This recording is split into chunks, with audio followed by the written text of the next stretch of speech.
Fala aí pessoal, mais um vídeo aí começando. Dessa vez a gente fala um pouquinho de fraturas, né? Então a gente vai entrar numa parte mais relacionada à traumatologia, né?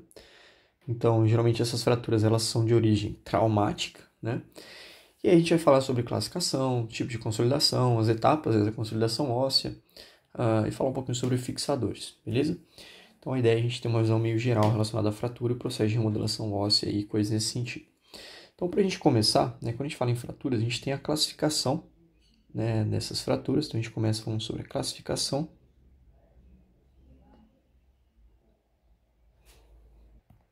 E a classificação ela pode ser em relação ao local da fratura, né? E aí a gente tem quando a gente fala em local, né, dois locais diferentes. Como assim? Né? A gente tem fraturas que podem ser na região da epífise ou da diáfise. Então, a gente tem fraturas epifisárias e fraturas que a gente chama de diafisárias. Vou fazer um desenho aqui para vocês entenderem. Bom, tá aqui. Então, finge que isso aqui é um fêmur, né? Então, lembra que os ossos longos, eles têm uma estrutura, né? Então, nos ossos longos, a gente tem as regiões das epífises ósseas, metáfise, né? E a gente tem a diáfise. Vamos separar aqui só epífise e diáfise. A diáfise é a região do corpo, do osso longo, né? E as epífises são as extremidades ali. Então, a gente tem fraturas que podem acometer a região das epífises e da diáfise, tá? As fraturas que acometem a epífise a gente chama de fraturas epifisárias. As que acometem a diáfise são diafisárias. As fraturas de epífise, elas são ruins, né? Principalmente dos jovens, porque lembra que na região da epífise a gente tem ali a região ali da epífise de crescimento ósseo, né? Então as epífises elas são relacionadas ao crescimento. Então lesões nessa região em indivíduos jovens podem atrapalhar o crescimento ósseo ali e tal. Então, só para a gente caracterizar mesmo. Então, a gente tem as lesões epifisárias, né? A gente pode ter as fraturas epifisárias ou diafisárias. Além disso, a gente pode ter fraturas que são intra-articulares ou extra-articulares.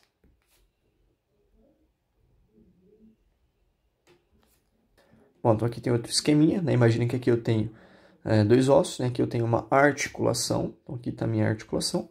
Então eu posso ter uma fratura interarticular, por exemplo, nessa região aqui do meu osso, né?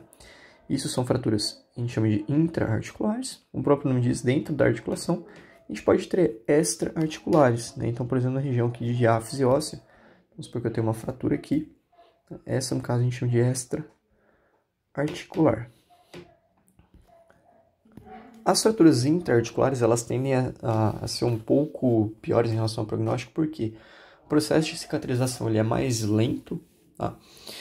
E também elas tendem a limitar mais os movimentos, porque elas estão dentro da articulação. Então, elas são mais limitantes em relação ao movimento, né? Tem que ter mais cuidado em relação à descarga de peso também, coisa nesse sentido. A processo de reabilitação, o processo de cicatrização tende a ser um pouco mais lento, o processo de remodelação óssea, beleza? Então, só em relação à classificação. Então, a gente tem, em relação ao local, tanto as fraturas epifisárias, que vão cometer a região de epífise, quanto diafisárias, e intra- ou extra-articulares. Tá? Em relação aos tipos de fratura, a gente tem vários tipos de fraturas diferentes em relação à nomenclatura. Tá? Vou fazer um esqueminha aqui. Então, aqui a gente tem, né, as principais fraturas ali, de modo geral. Né? Eu vou aumentar aqui para a gente ver. Então, a gente tem as fraturas transversais, nesse exemplo aqui, né? Então, a gente tem nessa região aqui uma linha transversal, cometendo esse osso. A gente tem as fraturas longitudinais, que aqui a gente está vendo, no caso, uma vertical, né? Tá vendo que ela é para cima. A gente tem a fratura, que pode ser oblíqua ou meio diagonal, né? As fraturas com deslocamento ou fraturas expostas. As fraturas em espiral, que quando a gente tem um momento de rotação óssea, né? Como se fosse uma torção. As fraturas em galho verde, onde a gente tem uma fratura óssea, mas a gente não tem lesão no periósteo. E as fraturas cominutivas, né? Que é quando a gente tem aqui 3 ou mais fragmentos ósseos, beleza? Então, esses são os principais tipos de fratura. Transversal, longitudinal, oblíqua, com deslocamento ou exposta, em espiral, em galho verde e cominutiva, beleza? E aí, uma vez que a gente tem uma fratura, a gente vai ter o processo de remodelação óssea, né? O processo de reparo das fraturas, processo de consolidação, melhor assim, né? Processo de consolidação óssea. Então, a gente tem os mecanismos, né, primário e secundário, que a gente vai falar daqui a pouco, mas primeiro vamos falar da parte mais biológica, né, da parte fisiológica ali, ou patológica, né, do processo de consolidação óssea. Beleza? Vou fazer o desenho aqui e a gente já volta. Bom, então aqui eu fiz um esqueminha, tá? E basicamente a gente vai ter 5 fases ali relacionadas a esse processo de consolidação. Eu já vou separar essas fases aqui em cima para ficar mais fácil a gente entender, né? Aqui tem uns desenhos que eu fiz que a gente vai usar daqui a pouco. Bom, então, a gente tem uma fase, né, em que a gente vai ter o processo de hematoma. Tá? Então, a primeira fase é o hematoma, logo que a gente tem o trauma. Tá? Essa fase de hematoma ela é caracterizada pelo extravasamento de sangue, que é o que eu desenhei ali. Extravasamento de sangue. Então, a primeira coisa que acontece quando a gente tem uma fratura é o extravasamento. Então, a gente vai ter vários vasos sendo rompidos, né? Isso vai gerar um extravasamento e vai gerar também perda de matéria óssea, né? Então, a gente vai começar a ter um processo de necrose daquelas células que sobraram, beleza? Consequentemente, depois do hematoma, a gente tem um processo de inflamação inicial. Tá? Inflamação. Então, a gente tem o hematoma e a gente vai ter um processo de inflamação. E a gente tem todas aquelas células de defesa chegando no local que a gente teve a fratura. Né? A gente vai ter um processo de aumento ali da citocina, os marcadores inflamatórios. Então, a gente tem um processo de necrose, processo de limpeza, que vai predizer o reparo. Né? Então, a gente começa a ter uma limpeza daquela área. Tá? Processo de fagocitose daquelas células mortas, certo? E a gente tem depois, no final dessa fase de inflamação, a gente vai começar a ter um preparo ali para remodelação. Lembra que a inflamação ela prediz o processo de reparo. Então a gente começa a ter um aumento ali de fatores de crescimento. E a gente começa a ter o processo de angiogênese. Angiogênese é a formação de novos vasos, beleza? Então primeiro eu tenho o hematoma sendo formado no momento em que eu tenho a lesão, né? No momento que eu tenho um trauma, então eu tenho um rompimento de vasos, extravasamento de sangue. Aí a gente tem um processo inflamatório, a gente vai ter células de defesa, eliminação ali, limpeza daqueles restos e processo de angiogênese. Essa primeira inflamação, essa etapa de inflamação inicial, né, ela vai durar ali em torno de 2 semanas, tá? Só para a gente ter uma média ali. Então a inflamação inicial ela dura em torno de 2 semanas, em média, beleza? Depois, com o aumento desses fatores de crescimento, que a gente falou no final da fase de inflamação, né, a gente começa a ter a fase de formação do calo mole. Então, o que é o calo mole? O calo mole é como se fosse um tecido, né, fibrocartilagíneo, que vai ser formado nesse osso. Né? Então, antes de formar o osso, antes de remodelar, de consolidar, a gente tem a formação do calo mole. Né? Então, é quando o osso ele começa a colar. Né? Então, a gente pode dizer que o calo mole é quando o osso começa a colar. Na radiografia, no raio-x, né, a gente consegue ver uma linha clarinha ali entre a região da fratura. Então, quando a gente tem a fratura, fica, né, o osso ele fica bem branquinho, o local da fratura fica preto, né? E aí depois a gente começa a ver uma linhazinha que é a formação do calo mole, beleza? E aí a gente tem um tecido de fibrocartilagem sendo formado, beleza? Isso é importante porque isso dá estabilidade para a fratura. Então é como se o osso estivesse colado. Ele ainda não aguenta suporte de peso, né? Não é interessante a gente descarregar muito peso nesse osso, porque ele ainda não consolidou, né? Mas esse osso ele já está colado ali. Então já é uma coisa boa, tá? Então para a formação desse calo mole, a gente tem em média ali um processo de mais ou menos 4 semanas. Isso que vai variar muito do tipo de fratura, beleza? Depois disso, né, depois da formação do calo mole, a gente continua tendo a remodelação óssea, então os osteoblastos continuam depositando matriz óssea, né, as células ali começam a depositar mais cálcio nesses ossos, e a gente vai ter o processo de formação do calo duro. O calo duro nada mais é do que o processo de consolidação da fratura. Então, quando a gente fala que tem a formação do calo duro, o osso a fratura já está consolidada. Então, a resistência do osso ela já aumenta bastante. O osso ele já fica mais rígido, ele já tem uma maior capacidade de descarga de peso. Tá? Então, aqui a gente está falando de tecido ósseo, então não é mais tecido fibrocartilagíneo.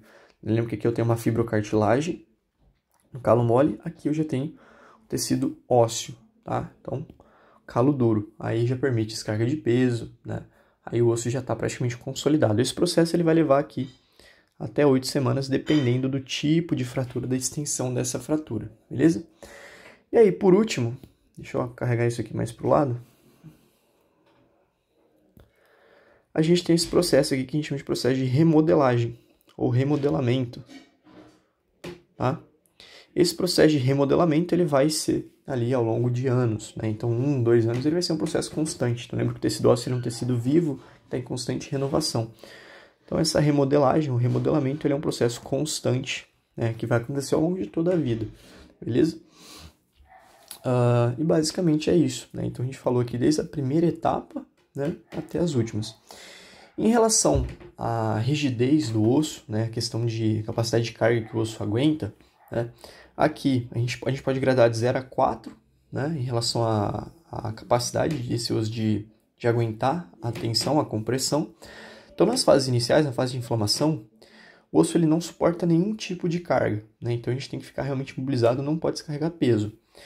No calo mole, o osso já aguenta uma descarga de peso parcial, mas leve, né? Então ele já tem uma certa resistência. No calo duro, né, o osso ele já está mais resistente, então ele já aguenta maior força de compressão. E aí no processo de remodelação, quando a gente começa a remodelação, ele já tem ali uma resistência total, então ele praticamente volta a ser o que ele era antes, beleza? Então basicamente é isso. Uma coisa que é importante, né, só vou citar aqui, em alguns casos, né, a gente tem o que a gente chama de pseudoartrose, né, que acontece no caso de lesões que são muito extensas e tal. Basicamente, quando a gente fala da pseudoartrose, significa que o osso, a gente teve a formação do calo mole, e o calo mole ele não se transformou em calo duro. Então isso aqui a gente chama de pseudoartrose, né? Então isso é chamado de pseudoartrose, que é como se fosse uma articulação falsa, né? Então o osso, quando ele está nesse processo de passar do calo mole para o calo duro, a gente não tem o processo de consolidação. Então a gente tem aquela fibrocartilagem ali no meio do osso que não consolida, beleza? Isso tem o nome de pseudoartrose. E aí tem evidências que mostram, né, que o ultrassom, aquele ultrassom estacionário de baixa frequência ali, né, ele auxilia nesse processo de remodelação, beleza? Algumas considerações importantes, né, para a consolidação de fratura. O tempo, como a gente falou, eu citei algumas semanas ali, mas o tempo ele vai variar muito de acordo com o local e o tamanho do osso, né? E também em relação à nutrição recebida, né? A vascularização que esse osso ele vai receber, beleza? Assim como fatores como alimentação, né? Nutrição no caso, coisas nesse sentido. E a gente tem dois fatores, né, que influenciam nesse processo de reparação. Um fator importante também é o fator mecânico, tá? Então, o fator mecânico, a gente vai falar quando a gente for falar a gente vai ver quando a gente for falar dos estabilizadores, né, dos fixadores, é esse fator mecânico. E a gente vai falar de consolidação primária ou secundária, beleza? Então, basicamente é isso em relação à consolidação óssea. Então, a gente tem primeiro o hematoma, processo de inflamação, depois forma o calo mole, o calo duro e o remodelamento, beleza? Agora a gente vai falar sobre os fixadores, e aí eu fiz alguns desenhos aqui embaixo que a gente vai usar. Tá? Então vamos falar sobre fixadores. E aí depois a gente vai falar sobre consolidação primária ou secundária. Beleza. Então quando a gente fala em fixadores, existem vários tipos de fixadores diferentes. Esses aqui vocês vão ver que tem bastante fêmur aqui, por quê? Esse vídeo é a continuação daquela aula do quadril. Né? Então aqui a gente vai falar dos principais fixadores para quadril, mas a gente vai citar a ideia dos fixadores que servem para outros ossos também, tá? Os tipos de consolidação eles são gerais ali, beleza? Então vamos lá. Quando a gente pensa nos fixadores, o que são fixadores? Né? Quando a gente tem a fratura, a gente tem muitas vezes um deslocamento ósseo. Então lembra que a gente viu que existem fraturas aqui que geram deslocamento. E aí o que acontece? Quando a gente tem uma fratura com deslocamento, deixa eu copiar isso aqui. Vou colocar aqui. quando a gente tem uma fratura com deslocamento, o que o médico vai fazer? A gente tem um processo cirúrgico, o médico ele vai fazer a redução, que não é mais é do que aproximar esse osso, né? Então ele vai aproximar o osso.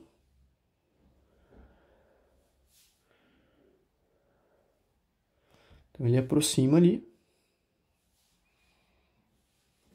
certo? E aí ele vai colocar o que a gente chama de fixador, que é para manter esse osso fixo. Então vamos supor que ele coloca ali, por exemplo, uma fixação que a gente chama de haste intramedular. Então ele coloca ali uma haste, coloca uns parafusos ali, e essa haste ela vai manter esse osso nessa posição para que a gente tenha aqui o processo de consolidação óssea, que vai envolver essas 5 etapas, beleza? Então, basicamente, é isso que vai acontecer quando a gente tem uma fratura que demanda uma cirurgia. Os fixadores, eles têm uma biomecânica específica, né? Então, a gente tem diferentes tipos de fixadores e eles vão atuar de forma diferente no sistema ósseo, tá? Então, a gente tem, por exemplo, aqui, eu vou primeiro nomear alguns deles, né? Depois a gente explica para que eles servem. Então, aqui a gente tem a haste intramedular. Então, a haste intramedular é como se fosse um ferro, né? Uma haste que vai na região da diáfise do osso, né? Ou seja, ela vai lá dentro. Lembra que a gente tem como se fosse um canal medular, não um canal medular, né? Mas a gente tem um espaço dentro do osso, onde fica a medula amarela ali.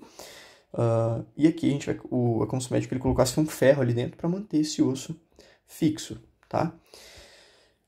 A gente tem também as placas de compressão com parafuso, né? Então isso aqui a gente chama de placa de compressão, como se fosse um ferro que ele coloca por fora ali do osso, e aí ele coloca vários parafusos para manter esse osso ali. Imagina que eu tenho uma fratura aqui, por exemplo, a gente tem a placa de compressão mais parafusos. Tem esse dispositivo aqui que a gente chama de DHS, né? O DHS, que a gente chama de Dynamic Hip Screw, né? Ele é um parafuso que ele é utilizado para fraturas nessa região de colo do fêmur. Então, ele é utilizado para fraturas de colo do fêmur. E aqui a gente tem uma placa e parafuso colocado nessa região mais a diáfise. Então, a gente tem uma placa e parafuso. Só que aqui a gente vai ter o DHS, que é um parafuso antirrotacional. Então, aqui a gente tem como se fosse um parafuso, uma espécie de parafuso antirrotacional,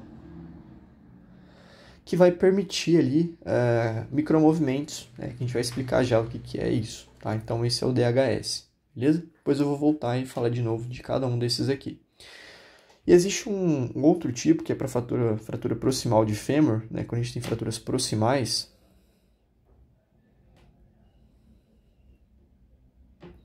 a gente chama de PNF, tá? Então PNF ele é outro tipo ali de dispositivo de fixação quando a gente fala de fratura de fêmur, beleza?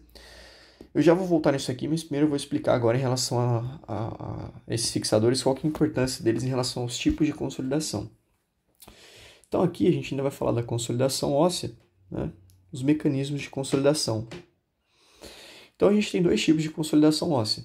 A gente tem consolidação óssea primária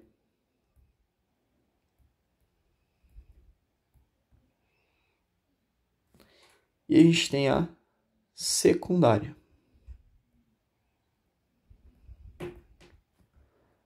Certo? E a gente vai falar sobre as características de cada uma dessas consolidações. Então, começando pela primária, né? Quando a gente fala da primária, o único tipo de fixador que vai gerar uma consolidação primária é o que a gente fala de placa e parafuso, né? Que eu chamei de placa e parafuso. Então, esses fixadores aqui, do tipo placa e parafuso, né? Eles vão gerar essa consolidação que a gente chama de primária, tá? Então, qual que é a função? Basicamente, na consolidação primária, uma característica é que a gente não tem micromovimentos, não gera micromovimento, tá? E a gente vai ter uma consolidação, um processo de consolidação lento. Beleza? E aí, consequentemente, a gente tem que ter mais cuidado relacionado à descarga de peso, tá? Por quê? Nessa consolidação primária, a gente não tem formação de calo ósseo. ou forma um calo ósseo muito pequeno ali. O objetivo não é a formação de calo ósseo. Tá? Então, o que acontece aqui na consolidação primária? Imagina que a gente teve essa fratura, né? Eu vou fazer um aqui do ladinho só para exemplificar. Então, imagina que eu tenho ali uma fratura num osso, né? E aí eu tive ali uma separação. Aí o que o médico faz na cirurgia? Ele vai, faz a redução desse osso, tá? Ou só junta ali, imagina que eu tive um deslocamento, ele vai juntar esses ossos, vai colocar uma placa de metal na lateral desse osso por fora e vai parafusar. O que vai acontecer com esse osso? Esse osso ele vai ficar muito firme, né? Então, ele vai juntar essas extremidades e vai colocar essa placa para manter o osso unido. Só que aqui a gente não vai ter nenhum tipo de micromovimento, tá? A gente não vai ter nenhum movimento ósseo. Assim, os ossos eles vão ter que se unir, eles vão ter que, né, se juntar ali através do crescimento dessas extremidades, né? Então, vamos supor que tem um espacinho aqui entre os dois, né? Então, ele colocou a placa lá, o osso ele vai ter que crescer, né? As duas partes do osso vão ter que crescer para fechar isso aqui. Então, a gente não tem formação de calo ósseo, beleza? Ou forma muito pouco calo ósseo, tá? Então, na consolidação primária, a característica é que não tem micromovimento, beleza? Que são movimentos de cisalhamento mesmo ósseo ali. A consolidação secundária, ao contrário da primária, né, a gente vai ter... Deixa eu passar isso aqui mais para o lado. Na consolidação secundária, a gente tem que ela permite micromovimentos.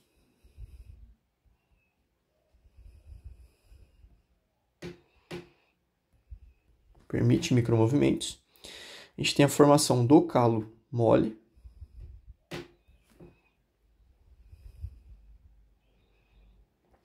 E geralmente a consolidação ela tende a ser uma consolidação mais rápida.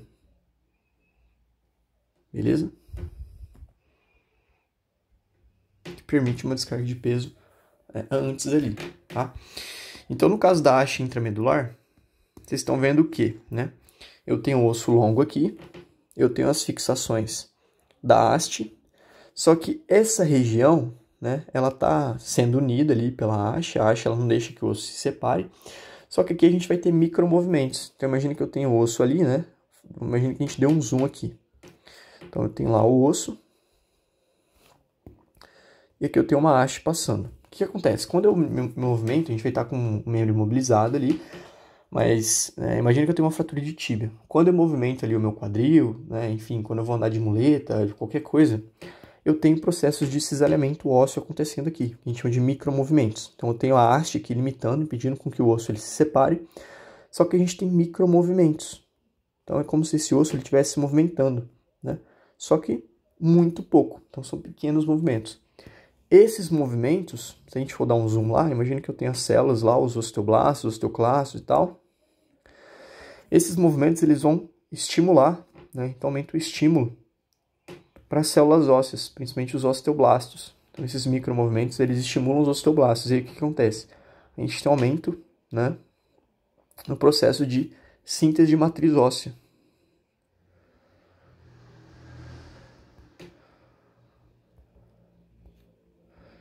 E isso acelera esse processo de remodelação, beleza?